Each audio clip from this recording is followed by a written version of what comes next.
दोस्तों Jinesh SP class में आपका स्वागत है। मैं संगम प्रजापति। आज का जो चैप्टर है वह त्रिकोणमिति क्लास 10th का स्टार्टिंग है। आज का जो सेशन रहेगा वो इसमें बेसिक बताया जाएगा, फार्मूला बताया जाएगा। जो फर्स्ट चैप्टर में इसमें जो एक्सरसाइज में जो भी सवाल होंगे उसी के अकॉर्डिंग टू हम यहाँ पे डिफाइन करेंगे कैसे क्या होगा, यही बताया जाएगा यहाँ पे। दोस्तों सबसे पहले इसमें यह है कि संभवतः त्रिकोणमिति के अतिरिक्त गणित की कोई ऐसी शाखा नहीं है जो उसकी मध्य स्थिति का स्थान ले सके।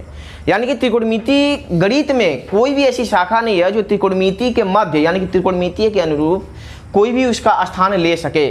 त्रिकोणमिति का जो दैनिक जीवन में जो उपयोग है उसको ऐसे समझ सकते हैं कि कई जैसे कि भवन की ऊंचाई निकालनी हो, उसका एंगल के अनुरूप अगर निकालना हो, उसमें एंगल कितने डिग्री पे झुकाव चाहिए या कितने डिग्री पे झुकाव है, उसकी डिस्टेंस क्या है, या रोड के बीच की डिस्टेंस, या किसी मेज की अगर मेजर करना है तो हम त्रिकोणमिति फार्मूले के अनुसार हम उसे आसानी से मेजर कर सकते हैं।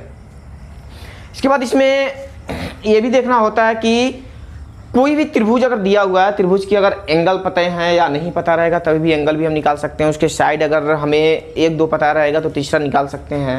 उसका कोरिलेट करके ही त्रिकोणमिति का मतलब होता है, कोरिलेट करके या फार्मूले के अकॉर्डिंग टू हम कोई भी सवाल हुआ उसको आसानी से हम सॉल्व यहाँ करेंगे।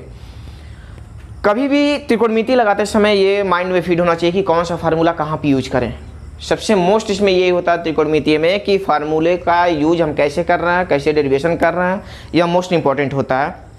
कोणों के सापेक्ष अध्ययन करेंगे जिन्हें कोणों के त्रिकोणमिति अनुपात कहते हैं। जैसे कि एक समकोण त्रिभुज की भुजाओं के कुछ अनुपात, यानी कि समकोण त्रिभुज है, समकोण त्रिभुज वही होता है जिसका एक कोण 90 डिग्री का होता है, समकोण त्रिभुज कहलाता है।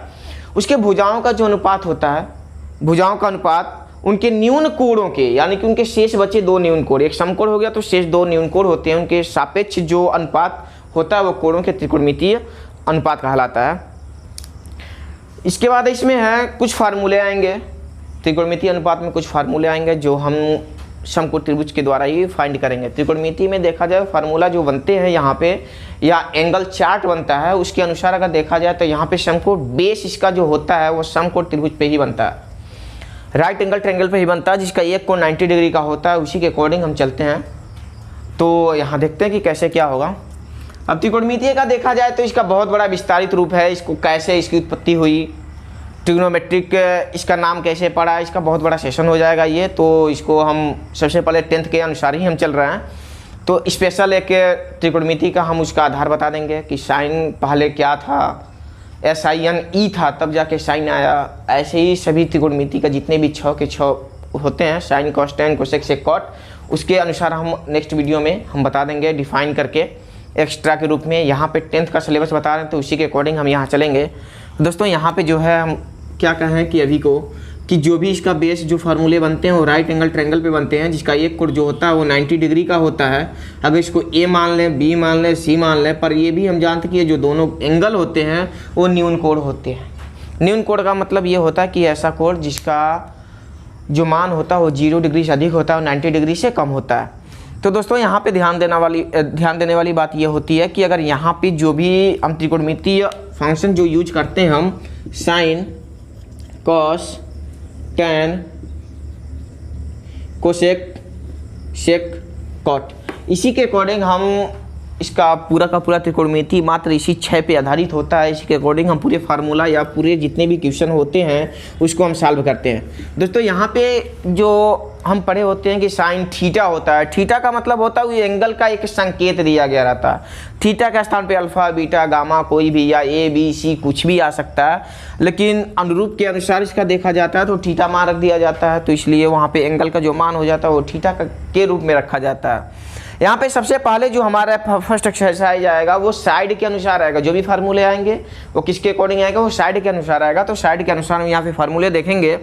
दोस्तों अगर यहाँ पे हम कह दें कि साइन A का अगर साइड के अनुसार यानी कि भुजाओं के अनुसार ही हम यहाँ पे फार्मूले बता रहे हैं, तो वहाँ पे ध्यान से देखिएगा दोस्तों। अगर हम कहें कि साइन A का अगर फार्मूले हमें लिखना है तो सीधा सी बात है, यहाँ पे हम जानते हैं फर्स्ट ये कर्ण होता है, हाइपोटेनस बोला जाता है इसको, ये लेंथ हो, इसके लंब ये होता है, ये बेस होता है जिसे आधार बोला जाता है।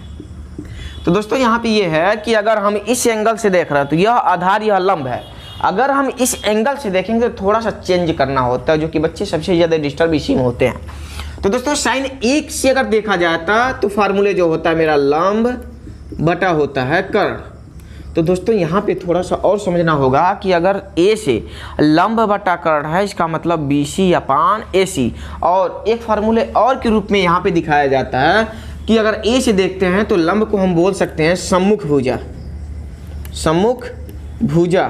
और कर्ण जो होता है वो कर्ण ही होता है। दोस्तों जो चाहो उस तरह हम इसको याद कर सकते हैं, जैसे चाहे वैसे इसको सम्मुख भुजा, यहाँ से देखेंगे सम्मुख भुजा ये कर्ण हो गया, या लंब बटा कर्ण हो गया, या और इसी को हम लिख सकते हैं BC अपान AC, BC अपान AC। और जो भी मान दिया रहेगा BC का यहाँ रख लेंगे, AC का जो भी मान दिया रहेगा यहाँ रख देंगे। और इसके बाद भी हम एक बताएंगे, हम सेशन में कंप्लीट कर चुके हैं पाइथागोरस पर में एक वीडियो बना चुके हैं, यहाँ भी अभी थोड़ा सा डिफाइन कर देंगे कि अगर किसी दो भुजा का मान दिया रहेगा, तीसरा भुजा का मान अगर निकालना है तो पाइथागोरस प्रमेय लगा के कैसे हम उसको डिफाइन करेंगे। दोस्तों ये साइन का मान है, सीधा सा है कि अगर साइन का मान है तो ठीक है। दोस्तों हम अभी जस्ट ये बताएं कि जो यहाँ पे sine cos tan cosec sec cot दिया है, कभी भी आप लोग अगर लर्न करिएगा तो इसी फॉर्मेट में ही लर्न करना है कि साइन के नीचे कोसेक रहे, कास के नीचे सेक रहे, टेन के नीचे कॉट रहे। इसी के अकॉर्डिंग, ऐसा नहीं कि लाइन से याद कर लें तो फार्मूला याद करने में बहुत थोड़ा सा कठिन हो सकता है। यहाँ पे हम ऐसा फार्मूले रख के बताएंगे जिससे आपको याद करने की आवश्यकता नहीं पड़ेगी, आसानी से याद हो जाएगा। यहाँ पे sine cos tan cosec sec cot है, इसके अनुसार देखा जाए तो साइन का अपोजिट क्या मिल रहा है, यहाँ पे कोसेक मिल रहा है। अगर यहाँ पे हम कोसेक रख दें, कोसेक ए रख दें, तो दोस्तों ये जो फार्मूला है ना इसका अपोजिट हो जाएगा, कर्ण चला जाएगा ऊपर, यानी कि कर्ण अपान लंब हो जाएगा। सेम कंडीशन हियर, कर्ण बटा सम्मुख भुजा AC अपान BC हो जाएगा ये। ओके दोस्तों, यहाँ पे साइन का हो गया, कोसेक का हो गया। अब इसी के अकॉर्डिंग अगर कॉस का हम देखते हैं, कास ए का देखते हैं दोस्तों, कास ए का तो फार्मूला मेरा होता है आधार बटा कर्ण होता है। तो आधार बटा कर्ण होता है, अगर दोस्तों हम इसके अनुसार अगर चलते हैं तो मेरा हो जाएगा आसन्न भुजा अपान कर्ण हो जाएगा। दोनों में से जो चाहें वो याद कर सकते हैं, यानी कि AB अपान कर्ण है हमारा AC। ये हो गया कासे का फार्मूला। कासे का अपोजिट यहाँ दिया है सेक का। अब तो सेक का अगर लिखते हैं दोस्तों, यहाँ पे अगर सेक लिखते हैं तो ये अपोजिट हो जाएगा, कर्ण चला जाएगा ऊपर और आधार आ जाएगा नीचे। सेम कंडीशन यार, ये AC हो जाएगा और नीचे हो जाएगा ये भी।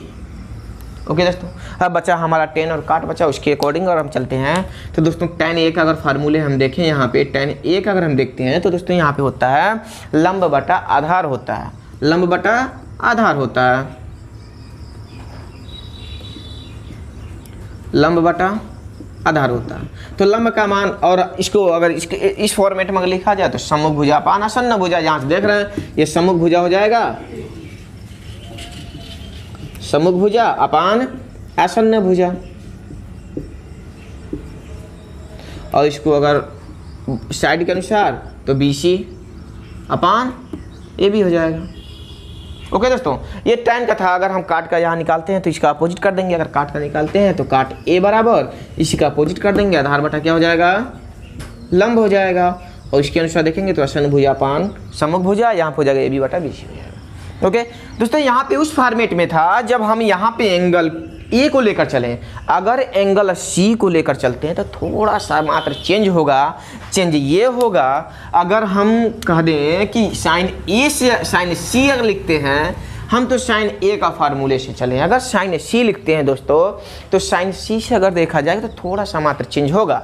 अगर हम ये फार्मूला याद करते हैं तो चेंज क्या, कभी गड़बड़ होगा ही नहीं, सवाल कभी गड़बड़ होगा ही नहीं दोस्तों, कुछ हमें चेंज करना ही नहीं होगा। लेकिन अगर फार्मूला हम ये याद करते हैं तो हमें चेंज तो करना तो पड़ेगा दोस्तों, अन्यथा मिस्टेक होगा। ये होगा अगर साइन C है तो साइन A निकाले तो हम यही लिखे हैं सम्मुख भुजा अपान कर्ण लिख देते हैं, सम्मुख भुजा अपान कर्ण। तो दोस्तों साइन C से हम जानते हैं कि सम्मुख भुजा हमारा ये हो जाएगा और हमारा कर्ण तो वो रहेगा ही रहेगा। लेकिन अगर इस फॉर्मेट में लिखते हैं दोस्तों, ध्यान समझिएगा, फार्मूला तो मेरा यही रहेगा लंब बटा कर्ण, लेकिन जो इसका मान हो जाएगा ना वो चेंज हो जाएगा। चेंज क्या होगा, अगर इस एंगल से देखा जाएगा दोस्तों तो आधार ये हो जाएगा और लंब ये हो जाएगा। इस बात को माइंड में फीड करना होगा कि अगर यहाँ से देखेंगे तो सामने वाली भुजा लंब हो जाती है, यहाँ से देखेंगे तो लंब ये हो जाएगा।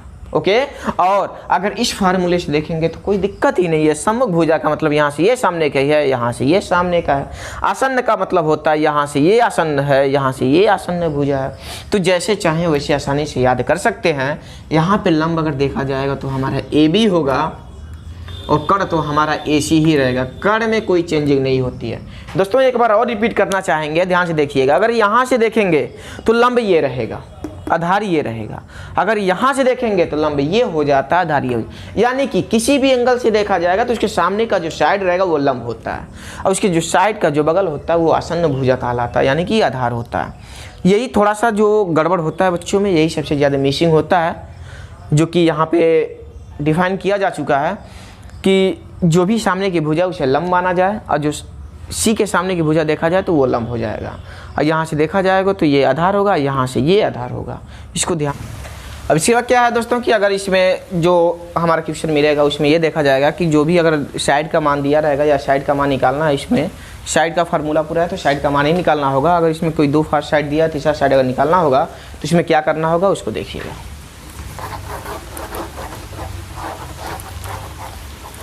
करना क्या है दोस्तों, अगर यहाँ पे देखा जाए तो हम जानते हैं कि समकोण त्रिभुज में ये पाइथागोरस प्रमेय का रूल लगाया जाता है। ABC के अनुसार अगर देखा जाए तो ये हम कर्ण बताए थे, ये लंब है और ये आधार। दोस्तों अगर इसमें से कोई भी दो साइड का मान दिया है, अगर तीसरा साइड का मान निकालना है तो फार्मूला हमारा होता है कर्ण स्क्वायर बराबर होता है आधार स्क्वायर प्लस लंब स्क्वायर। अब इसमें से कोई भी फार्मूला अगर निकालना है तो आसानी से हम चाहें तो क्या कर सकते हैं, निकाल सकते हैं। अगर आधार का निकालना है तो आधार स्क्वायर बराबर, आधार को रहने देते हैं, इसको पक्षांतर कर देंगे तो कर्ण स्क्वायर माइनस लंब स्क्वायर हो जाता है। दोस्तों एक फार्मूला ये हो गया। आधार अगर लंब निकालना है तो लंब स्क्वायर बराबर हो जाएगा, इसको पक्षांतर करेंगे तो हो जाएगा हमारा कर्ण स्क्वायर माइनस आधार स्क्वायर। एक फार्मूला जाएगा। इसी फार्मूले के अकॉर्डिंग हम किसी भी साइड का मान चाहें तो आसानी से क्या कर सकते हैं, निकाल सकते हैं। एज लाइक दिस, जैसे कि माने कि अगर यहाँ पे मान लेते हैं कि इसका मान अगर 2 दिया है, इसका 3 दिया है तो इसका मान निकालना है। तो दोस्तों ये कर्ण का मान पूछा तो कर्ण के फार्मूले में अगर इसको हम रखें तो आधार का मान कितना है, 2 है, तो 2 दूना कितना हो गया, 4 हो गया, प्लस लंब का मान कितना है, 3 है, तो 3 त्रिकी कितना होगा, 9 होगा, 9 4 कितना हो गया, 13 हो गया। किसका मान मिला, कर्ण स्क्वायर यानी कि ABC यानी कि AC स्क्वायर का मान, यानी कि कर्ण का स्क्वायर। तो स्क्वायर का तो स्क्वायर हटाने के लिए हम इसको क्या कर लेते हैं, रूट में कर लेते हैं, जो हमारा कर्ण का क्या हो गया, मान हो गया ये √13। ओके दोस्तों, अब इसका अगर मान दे दिया जाए, अगर 2 दे दिया, यहाँ 5 दे दिया, इसका निकालना है तो वही काम करेंगे। फार्मूले में आधार का मान रखेंगे, यहाँ पे कर्ण स्क्वायर 5 5 25 हो गया, माइनस लंब 2 दूना 4, 25 में से 4 घटाएंगे 21 और स्क्वायर करेंगे तो √21 क्या हो जाएगा, इसका मान हो जाएगा। ओके दोस्तों, तो जो हमारा एक्सरसाइज होगा वो नेक्स्ट वीडियो में मिलेगा। लाइन से लाइन सवाल, एक एक सवाल को डिफाइन किया जाएगा। दोस्तों अगर कोई भी सवाल में समझने में या यहाँ वीडियो से कोई भी अगर आपको सुझाव हो तो कमेंट में दे सकते हैं। ओके दोस्तों।